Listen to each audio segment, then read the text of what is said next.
ಮದುವೆ ಸ್ವರ್ಗದಲ್ಲಿ ನಿಶ್ಚಯ ಆಗಿರುತ್ತದೆ ಎಂದು ಹೇಳುತ್ತಾರೆ. ಆದರೆ ಮದುವೆ ಬಳಿಕ ಇಬ್ಬರು ಅಪರಿಚಿತರು ಹೊಂದಾಣಿಕೆ ಮಾಡಿಕೊಂಡು ಜೀವನ ನಡೆಸುವುದನ್ನು ಸಂಸಾರ ಎನ್ನುತ್ತಾರೆ. ಗಂಡ ಮತ್ತು ಹೆಂಡತಿ ಸಂಸಾರದ ಜೋಡೆತ್ತುಗಳು. ಹೊಂದಾಣಿಕೆ ಮತ್ತು ಸಾಮರಸ್ಯದಿಂದ ಹೋದರೆ ಸಂಸಾರದ ಬಂಡಿ ಯಾವುದೇ ಅಡೆತಡೆಯಿಲ್ಲದೆ ಸಾಗುತ್ತದೆ. ವಿವಾಹಿತರು ಹೊಸದಾಗಿ ಮದುವೆ ಆಗುತ್ತಿರುವ ಜೋಡಿಗಳಿಗೆ ತಮ್ಮ ಅನುಭವದ ಸಲಹೆಗಳನ್ನು ನೀಡುತ್ತಿರುತ್ತಾರೆ. ಬೆಸ್ಟ್ ಅಪ್ಪ ಅಮ್ಮ ಇದ್ದಂತೆ ಉತ್ತಮ ಪತಿ ಪತ್ನಿ ಇರುತ್ತಾರೆ. ಪ್ರತಿ ಯುವತಿಗೆ ಆಕೆಯ ತಂದೆಯೇ ಸೂಪರ್ ಹೀರೋ. ಹಾಗಾಗಿ ಓರ್ವ ಯುವತಿ ತಾನು ಮದುವೆಯಾಗುವ ಹುಡುಗನಲ್ಲಿ ತಂದೆಯನ್ನ ಕಾಣುತ್ತಾಳೆ ಎಂಬ ಮಾತಿದೆ.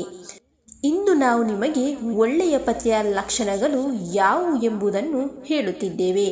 ನಿಮ್ಮ ಪತಿಯಲ್ಲಿ ಈ ಲಕ್ಷಣಗಳಿವೆಯಾ ಎಂದು ಪರಿಶೀಲಿಸಿಕೊಳ್ಳಿ. ಒಳ್ಳೆಯ ಪತಿ ಎಂದಿಗೂ ಎಲ್ಲರ ಮುಂದೆ ಪತ್ನಿಯನ್ನು ಅವಮಾನಿಸಲ್ಲ. ಪತ್ನಿಯನ್ನು ಗೌರವದಿಂದ ಕಾಣುವುದರ ಜೊತೆಗೆ ಆಕೆ ಸ್ವಾಭಿಮಾನಕ್ಕೆ ಧಕ್ಕೆ ಉಂಟು ಮಾಡಲ್ಲ. ಪತ್ನಿಯ ತಪ್ಪನ್ನು ಎಲ್ಲರ ಮುಂದೆ ಎತ್ತಿ ತೋರಿಸಿ ಅವಮಾನಿಸಲ್ಲ. ಪ್ರತ್ಯೇಕವಾಗಿ ಕರೆದು ಮಾಡಿರುವ ತಪ್ಪನ್ನು ಹೇಳಿ ಸಲಹೆ ನೀಡುತ್ತಾನೆ.